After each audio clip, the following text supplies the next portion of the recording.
La ley del coseno es utilizada en trigonometría para hallar la medida de lados o de ángulos de triángulos, como se observa en este tablero.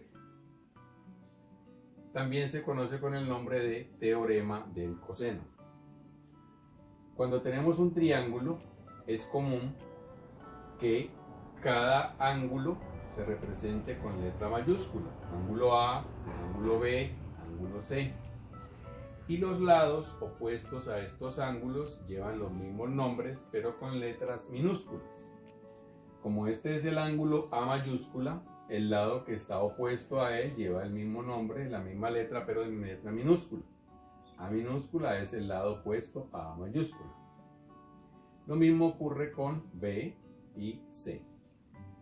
El teorema del coseno establece que la longitud de un lado al cuadrado equivale a la suma de los cuadrados de las longitudes de los otros dos lados menos su doble producto por el coseno del ángulo comprendido entre ellos.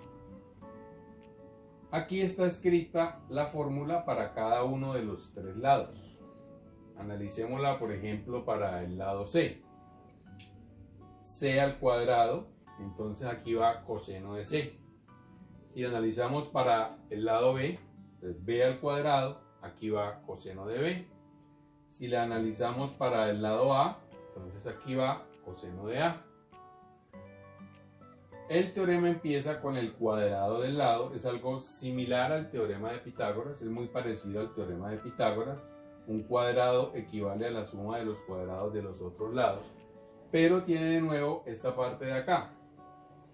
Así, por ejemplo, si vamos a hallar el lado A, entonces diríamos A al cuadrado es igual a la suma de los cuadrados de estos dos lados, B cuadrado más C cuadrado, menos el doble, dos veces, producto de ellos mismos, de B y C, por el coseno del ángulo opuesto al lado A. Por eso queda coseno de A. Si la vamos a escribir para el lado B, entonces diríamos el cuadrado de B es igual a la suma de los cuadrados de A y C menos el doble del producto de estos lados, A y C, por el coseno del ángulo. Como estamos hallando el lado B, entonces ángulo B. Y lo mismo para C. Aquí encontramos un ejemplo. En este triángulo conocemos la medida de estos dos lados, 9 y 10. Vamos a hallar la longitud de este lado. Entonces decimos, el cuadrado de este lado, x al cuadrado, equivale a la suma de los cuadrados de estos dos lados, por eso está 10 al cuadrado más 9 al cuadrado, menos el doble del producto de ellos, menos el doble de 10 por 9. 10 y 9 son estos lados, ¿sí? Por el coseno del ángulo que se opone al lado x, el coseno de 30 grados según esta figura. Para hacer este cálculo, la calculadora debe estar en modo DEG, es decir, en la pantalla debe verse una D. En la calculadora hacemos esta operación y nos da 25,12 aproximadamente.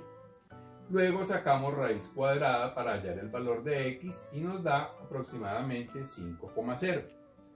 ¿5,0 qué? Pues si 9 y 10 eran metros, pues x será 5 metros. Si 9 y 10 eran medidos en centímetros, pues 5 será 5 centímetros. Así pues se utiliza la ley o el teorema del coseno.